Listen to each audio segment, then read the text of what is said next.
Welcome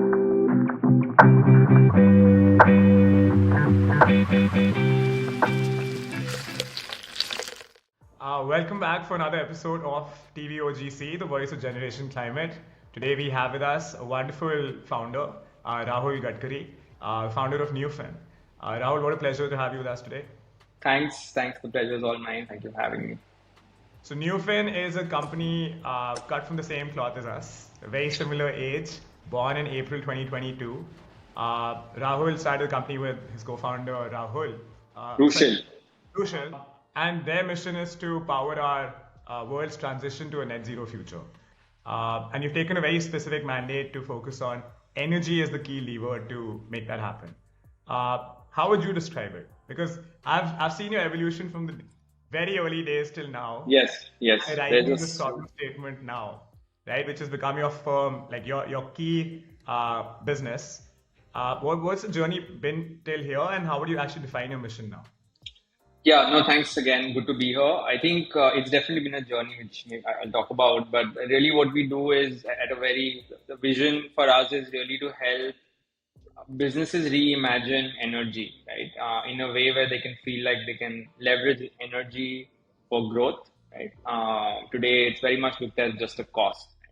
And that means a bunch of things, but really reimagining energy as a lever to growth is what we're trying to accomplish over the next several years. The mission is fairly straightforward but complicated, I guess, which is to help businesses access renewable energy, and make it both accessible and affordable, right? But at scale, right? So, I mean, to literally sort of parrot our mission is to make renewable energy accessible and affordable at scale. That's what we want to do, because while you hear a lot about renewable energy adoption, and I think you and I know a little bit about renewable energy in a different sort of avatar in the carbon markets, it's still not prevalent, right? Today, it's not widespread. You see, roughly about 12% of all renewable energy is consumed by businesses or commercial and industrial enterprises, and there's a huge room to grow. India is still got to build almost 60% of the capacity it needs to get to your 2030 net zero goal of 500 gigawatts.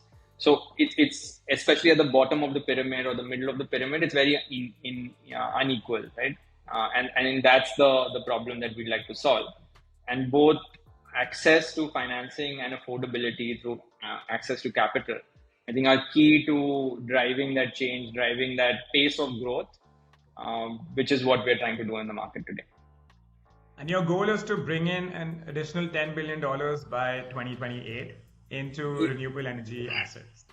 So yes and no. Yes, in the sense that, look, maybe it's a good time to talk about what led to Neufin sort of setting up, which is we identified three problems, right? I think both Rushil and I were very keen to work in green. I think that's what it was known as. That's what we called it back then. There was sustainability or climate weren't buzzwords back when we started thinking about this.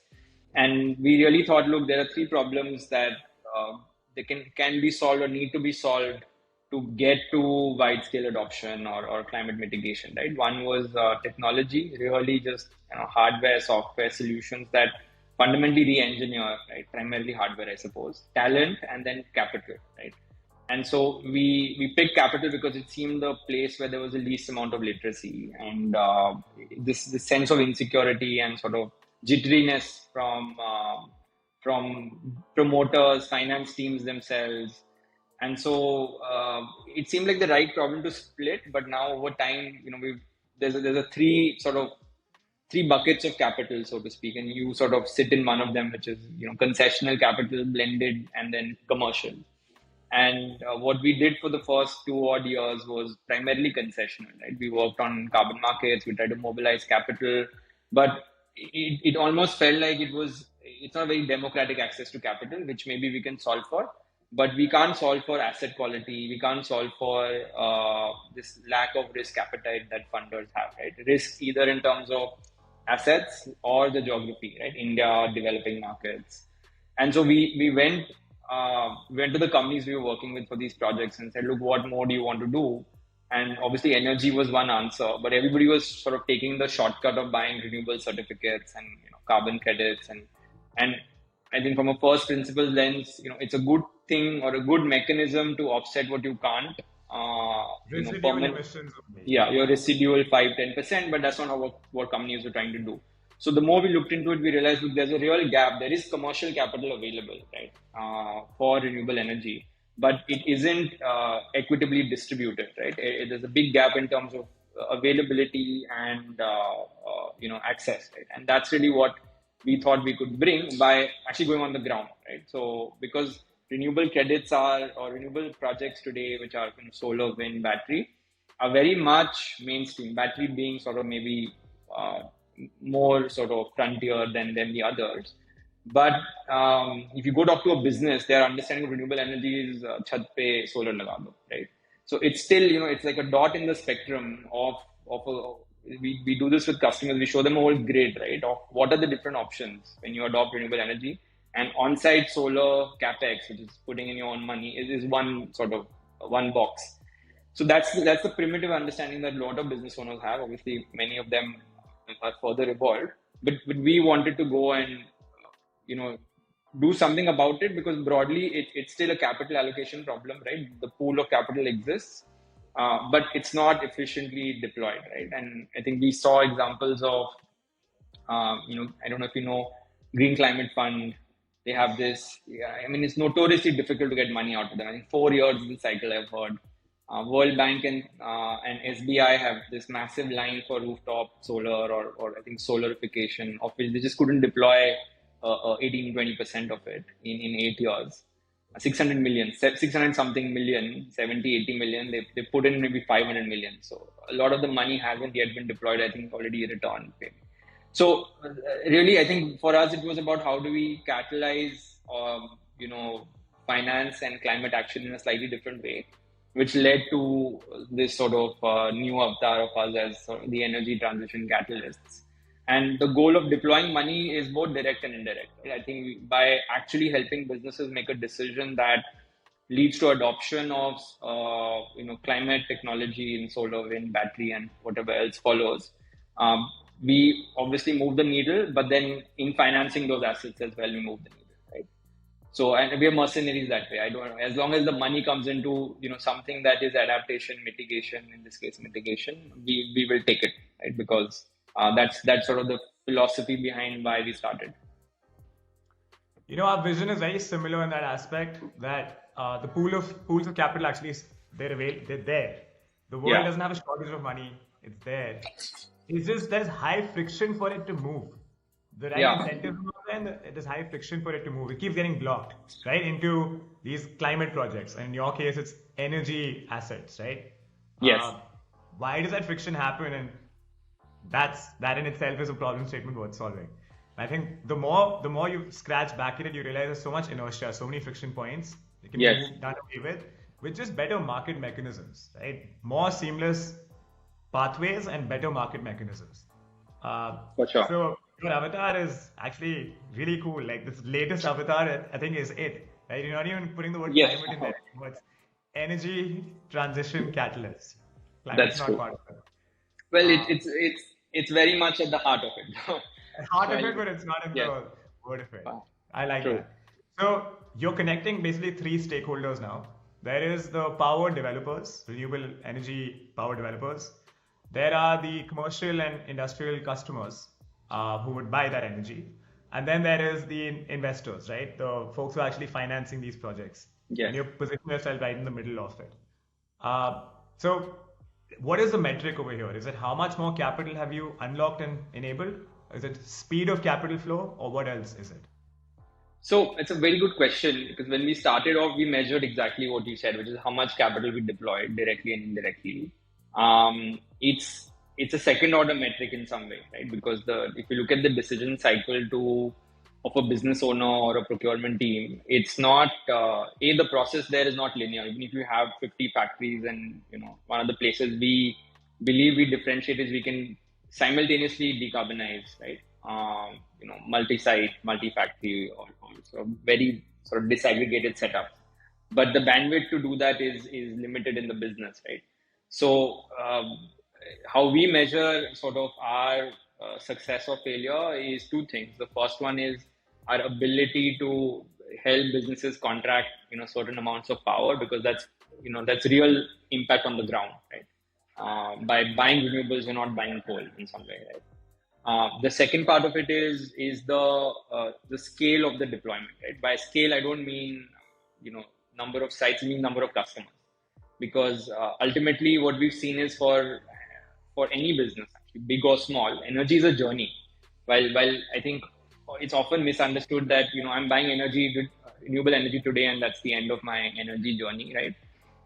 It might be a temporary pause, but it's never the end, because your business is growing, your market landscape is changing.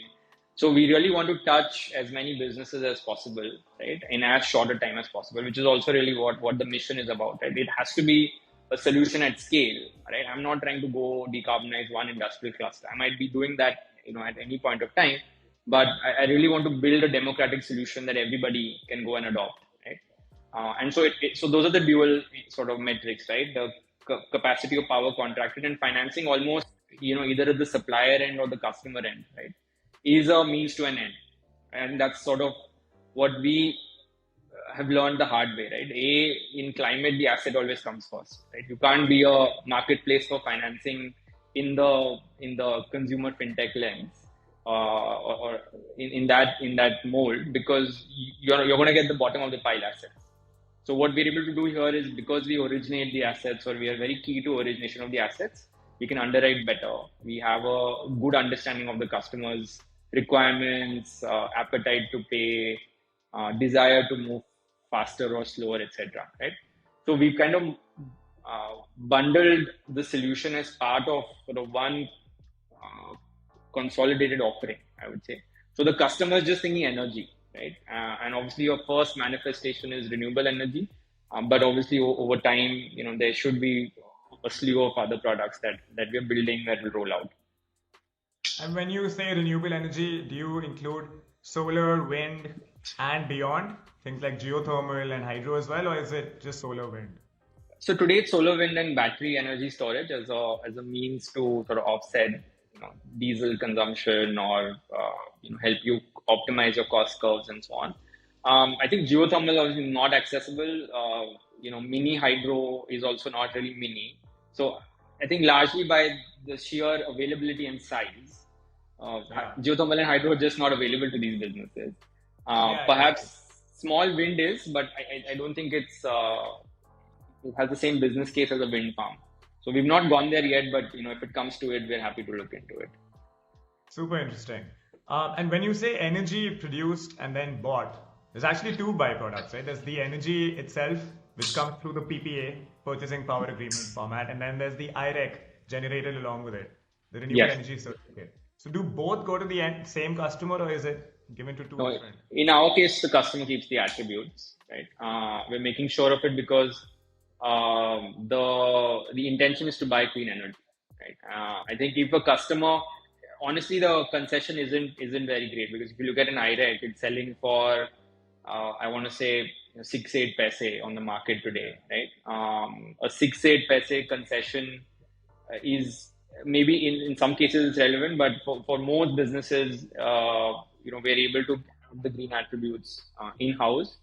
Also because the IREC market is so volatile that suppliers, last year weren't able to sell inventory. This year they are. So, most don't want to take the risk. Yeah. So really the market for it is not there for selling, but internal consumption of that within your own value chain is a better value prop. Yes, especially for corporates, right? I mean, it makes a lot of sense to just keep the attributes with you. Got it. So just to, not sure if I understood that fully yet, you're not owning any assets, right? On your own book. Yeah. So you're the bridge of capital flow, and you're enabling everything to flow far more seamlessly. You've built really cool product, by the way, now. Neufin Energy, Neufin Capital. I think they're all palatable ways to buy energy, palatable ways to put capital in, right? Yes, I hope so. I mean, that was the intention, that, even if I didn't have to explain it broadly, you understood capital and energy. Yeah, so exactly. And not owning assets, because it's actually very difficult to combine being the bridge along with ownership of assets? So look, I think we are not averse to owning the asset, right? I think we have the philosophy is that look, if at a given point of time, right, geographically or from a technological point of view, having an asset gives the customer an edge, right, or helps them accelerate. We'll own the asset, right? And I think the asset light model. I mean, I like conceptually, but as you said, and you are sort of testament to that journey, right? Which is you can't be hesitant to dip your toes in that sort of well, right, or lake, because as long as the customer benefits, we are not averse to doing it. Today, we're very lucky that we have a network of generators and partners who have high quality assets that are available. Because availability is a big problem. But in India, obviously, asset creation or setup is a long drawn, complicated process. Right? There are land clearances, NOCs, which I don't believe we can just come in and fix overnight. So if we get the competitive edge and more importantly, can pass it on to the customer, we'll do it. At this point, having solid partners is working for us. It's pretty cool. Can you talk about a case study, something that comes to your mind that you proudly wear in your sleeve? Where the Neufin enabled a three-way interaction. So, particular financier, power developer, and Sure. and the end customer, right? Where the bridge just got connected so well that it's a case study you scream and shout about from the rooftops. So yeah, there's a couple actually, and I think just to maybe preface the conversation, in India in 2022 released something called the Green Open Access Regulations, which allows businesses to go and buy energy bilaterally from a power generator or these power companies for requirements as low as 100 kilowatts, which was earlier megawatts. So it's reduced by a factor of 10. This has obviously been rolled out in bits and pieces across states over the last 4 years now. And Maharashtra is one of the states where in September, October last year, the regulation was finally put into effect. So the typical type of deal that we really want to do or help businesses get to is the one that I'll talk about now, right? Which is we work with a small manufacturing company listed, which does metal forgings, right? You wouldn't have, you wouldn't come across it and give it a second glance, but it's actually really big. And they have 3 different sites that standalone wouldn't be able to pull power from a generator, because if you look at how power generators work, most of them are listed and need to grow, or private equity and need to grow, right? So they need to grow in leaps, like hundreds of megawatts, not fives and tens of megawatts, right? So they keep the capacity aside for us, which is essentially their version of residual capacity, right? And so grouping capacity obviously is well known, but very difficult to do, right? And so what we were able to do here was give them access to a solar park, in this case specifically, across 3 different sites. And it involves 2 different things, right? It involves understanding the risk profile of each of the factory, which comes both in terms of the entities that control it and the amount of power that's required. So we solve for that. So we are really like essentially a skin on top of the generator there, right? So we're bringing pretty much a contract to the generator, which they then sign. On the capital side, so in this deal, there was no capital involved. On the capital side, we worked with a very interesting company, in fact, which does furniture manufacturing, right? In Nagpur, near sort of in Vidarbha, and they were highly leveraged, right? Highly leveraged, but desperate for solar and a pretty decent size for rooftop, which is about a megawatt. And they had no way to get capital because their finance team put their hands up and said, "Hame nahi pata kya karna hai." Right? And the only people they'd ever spoken to was their bank, which was a large publicly listed bank, who had said no many times. And we did 2 things, I think, which is where the gap in the financing space is. One is it took a lot of resistance to convince the customer that, look, this is even possible, because they were so scarred by the rejections. They just said, "Aap rehne do, hum to nahi hoga." Right? So we said, we'll figure it out. Give us a chance. And so we broke down the financing requirements stage by stage, right? So if you look at it broadly, it's your credit, it's your project, and it's your partner who also is the implementer of the EPC, right? So we broke it into three stages. It was obviously an NBFC deal, so it worked out, and it's about what 2 crores. It's not a very trivial sum, and we were also able to work it out in a way where there's an interesting collateral sort of requirement which is related to their own equipment, right? Because most banks want you to put in, an FD, or you have to put in your property or cash or so on, right? So it's very much bespoke deal structuring, which isn't what we were looking to do. But in this specific case, the customer wouldn't have got access, right? If I didn't have an underwriting team to convince them that, look, this is possible because I've seen all your documents. There are a few red flags, but we can work through them, and a bunch of partners who sit across that capital stack, right? All the way from your sort of top of the stack in the energy market, which is your IREDA and Power Finance Corporation, to the number of NBFCs that have cropped up, and with banks and private and public banks in the middle. So that's really what we're looking to do, right? I think you can imagine the stack growing across, debt funds and larger public investment funds, but fundamentally helping a customer even figure out what the means to capital is, right? Which is really the place for most insecurity, because capital today, and I think maybe you relate to this, it's very linear relationship. It's a relationship of interest rate. कि पैसा मिलेगा and at what interest rate. But actually it's a lot more complicated, right? You're not just talking interest rate. You're talking about payment terms. You're talking about, default riders. You're talking about tranches. You're talking about collateral. So a lot of what we're doing is customer education, right? Which is thankfully productizable, right? Because it's a typical 101 that everybody needs to know. Underwriting, obviously, in some cases we can do directly. Some cases we have to, do in an automated fashion. Some cases you have to sort of underwrite in a little more depth. But what it ends up doing for us is it gives us the confidence that the energy will go through, right? Because otherwise, think of a scenario where we are not there, right? In either scenario, you're just looking for financing. You've got the energy, and we don't know the customer. So obviously, I am operating in a position of information asymmetry, and so is the bank. So I barely help the bank. I just pass on a lead, which is not the business. And in a place where you have the money but don't have the energy partner, you're operating from a even greater sense of information asymmetry and insecurity, because you don't know the energy market. Yeah. So put together, hopefully, it's a comprehensive product suite. And we do everything from, exchange traded power today, which is, same day, next day, all the way to 25-year contracts, right? So we can design that experience and journey in a way that's good for your, obviously, balance sheet or your P&L, and it's good for your sort of long-term sustainability objectives. You're right. You're removing information asymmetry, really, because there's too much of that.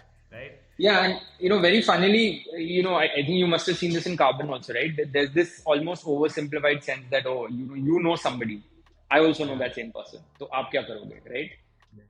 I know this guy, I know this contract, right? And we've had so many people come back to us and say, "No, I'm actually thoroughly confused, right? Or I've been talking to this person and nothing's moved. Can you help, right?" Yeah. So it's sort of the beginning of, I would say, platformization, because if the market grows, then obviously something like this can be platformized. In Carbon, for us, one of the challenges was the market wasn't growing as much, right? So the interventions available were more limited. And India is a country full of information asymmetry, and people bank on that. Like, yes. I'm just thinking of an example over here, right? Even till today, I have to ask for prices on projects, on carbon projects, from people. There's two different guys will have the same project, but they will refuse to share the price unless I ask three times. Banking on the fact that, it's information asymmetry, but it doesn't make sense, right? Like, why should there be so many steps involved? The project should just be visible. Like, this is the project, this is the price. That's what the kind of companies and markets we're looking to build do, right? They remove that entire layer in between. And everybody knows what the truth is. And I think truth seeking is like such a core value for us and just for the market overall now that we want to build, right? If it's truth seeking, things will happen faster and better. Yes.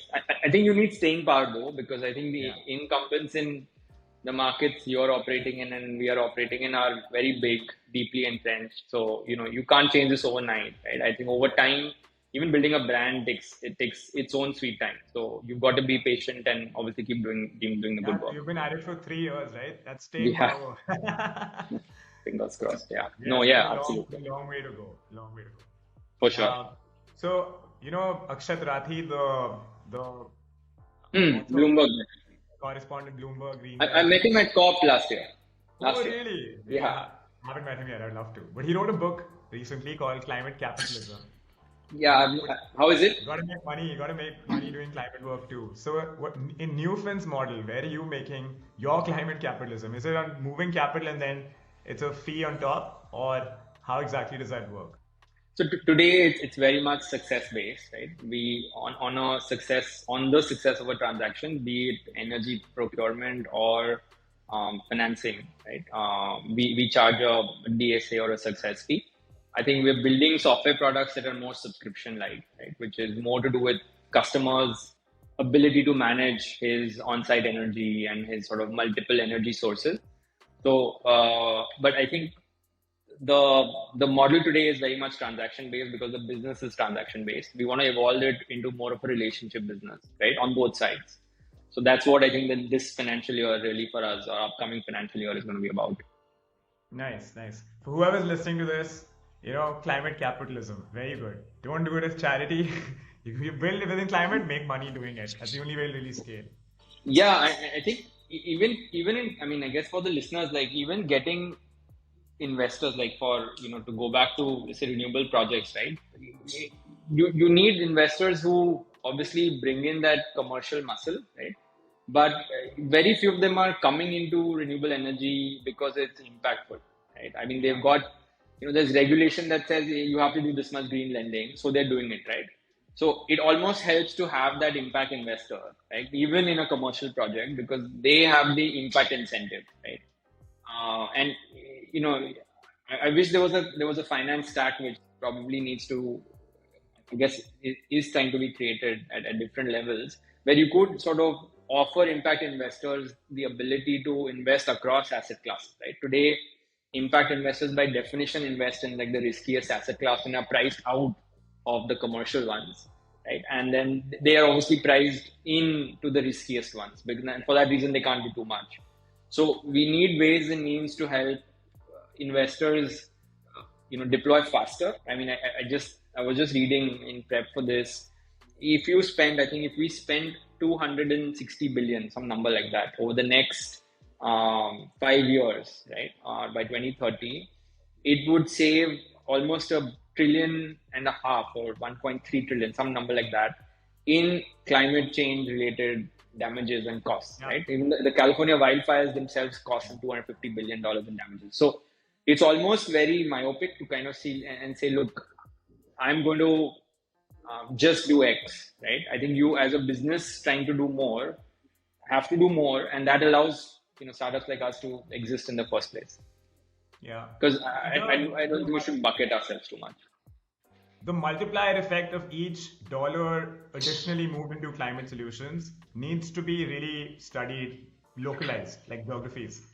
I Yes. mean, one way of looking at it is that social cost of carbon, right? If you avoid 1 ton of carbon from going out, how much net destruction have you avoided to a country? And India's is very high. It's like $86 a ton, I think. Highest in the world, if I'm not wrong. So every 1 ton emitted anywhere in the world destroys India's GDP by another $86. Now, there's multiple methodologies that have come to this number. The one that you're recommending is one additional dollar put into climate. How much does that actually prevent destruction? Yeah, and that's our personal philosophy, honestly. Like I said at the beginning, we're mercenary about where that dollar comes from. Right? I mean, I'll take it as long as it gets into the right cause. Yeah, And but obviously that's easier said than done. for sure.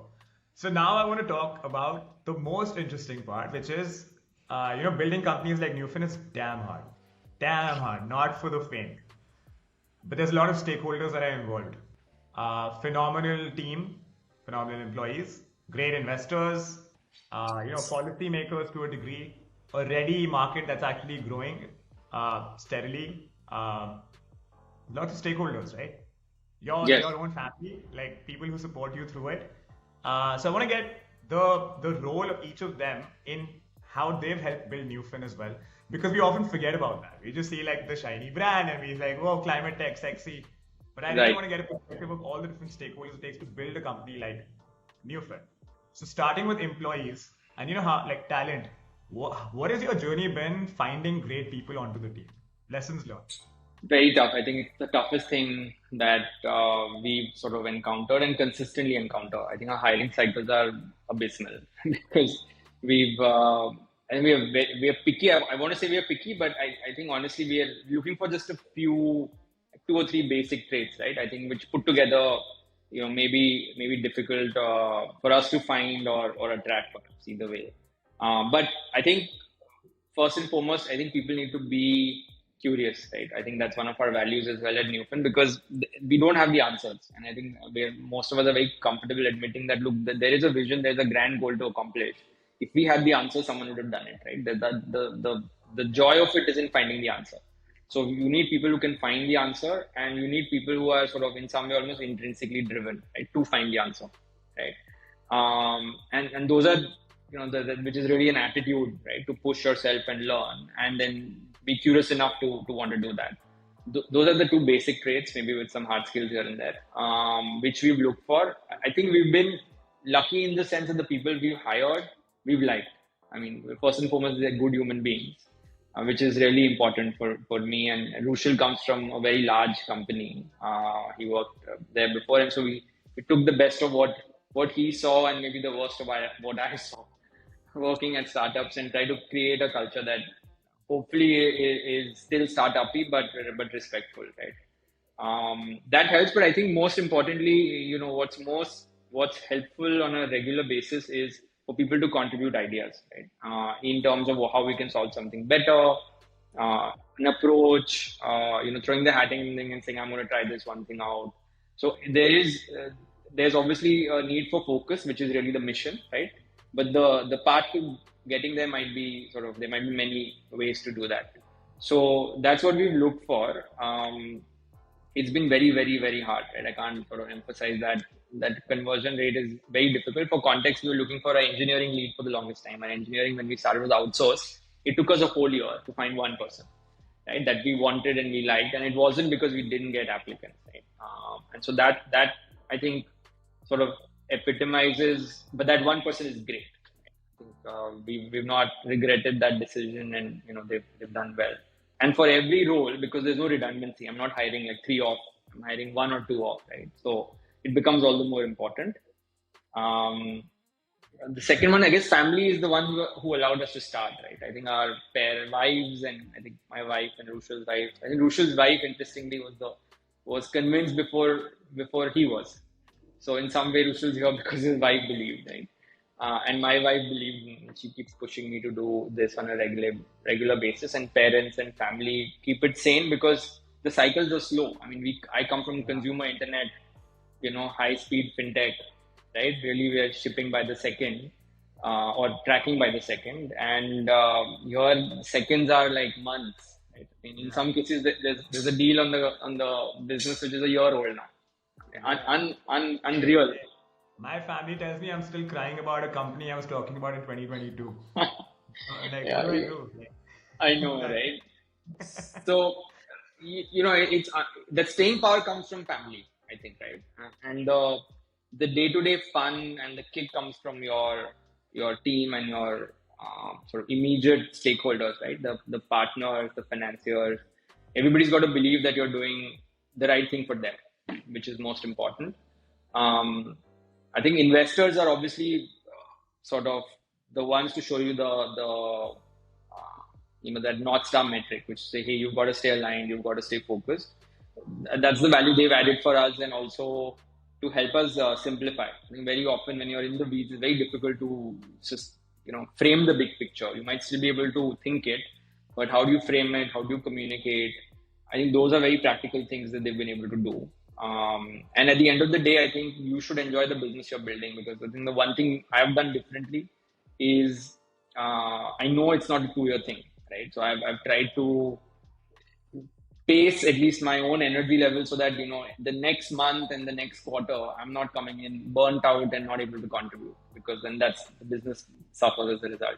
So that's a conscious switch, and largely having good people makes all the difference, because the problem statement you've picked. So that the energy or the drive you feel to solve the problem or get on the other side of sort of something very gnarly is there, very intrinsic, because it was of your own choice, right? You have agency there, but to do it daily, you need the people, right? And if you don't have the people, it's not going to be fun, right? And so with investors, I think what really helps us is that they act as a little bit of a north star. They help simplify what we're thinking, right? They're able to take sort of our vision, our ideas, and give us a little bit of the big picture, right? And obviously, the thing we've been very lucky with is all our investors are patient, right? There is no push to go and say, hey, push, go reach this milestone, no matter what. They've given us the time and the space through this transition over the last 3 years, which obviously we are very grateful for. And then I guess the final piece is just the policy and the government, right? Especially in renewables, and very much a mirror to what we see in carbon, where there being very strong policy support, right, both from the government, central and state, is really the reason the market has exploded, right? And this is also true globally. And while technology prices allowed for panel costs, like solar panels today cost, I don't know what they were in 2016, but in 2010 there was 120 rupees, something in that range. Today they're anywhere from 50 to 20 rupees per watt peak, right? So which is very, very cheap, very affordable. Part of that is because China produced a lot, but the government in India also allowed for us to have that, right, infrastructure. We're setting up our own panel manufacturing.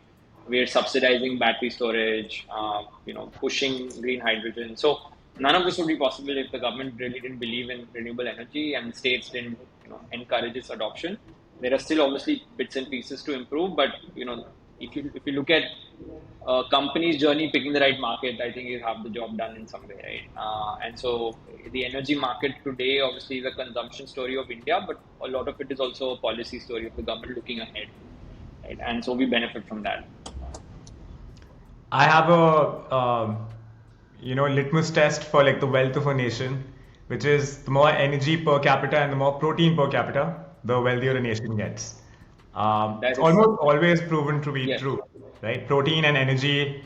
So outside and from within, you have to be powered. Yes. So the energy. If you don't know what the energy per capita in India is, that would be a good number to get. Yeah, even I don't. Just check. But that only needs to grow, right? And that's why like the powers. Sorry, go ahead. It is. No, it is today. Like our overall, I think India has an installed energy capacity of some 470 gigawatts. We need to double that, like at least. China is over a trillion or a terawatt and above. And so, not just does it need to grow, it needs to also be far more democratic, right? Today, it's still stable in clusters. And, think of all the innovations coming in, right? Let's say biomass-based energy, something that you might know, right?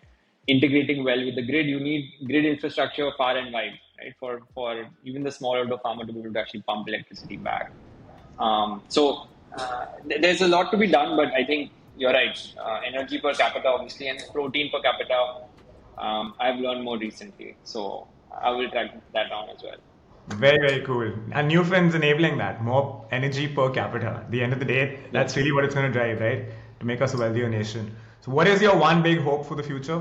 I want to get your closing thoughts on 2030. What have you achieved that's made you happy? I mean, we've got this far, honestly. I mean, even personally and as a country, and just even with you and Siddhant, right? I think just surviving with good people and believing what we believe, as we were just talking. I think that's part of the fight. If you just start thinking, look, it's hopeless, we'll all be, building plastic bags and consumer products. So I think I'm hopeful that if people like us and others who are in the business continue to do this, because like I said, you have to stay the course to make it, because that consumer insight takes time. Someone had asked me, look, why are you solving this problem, right? Obviously there's a reason, there's a broad North Star, but you pick someone from the sector and say, go solve this problem, right? I mean, I can tell you, it will be a struggle, right? Because to reimagine, as I started at the very beginning, right, it's not easy. To reimagine from the inside is even harder.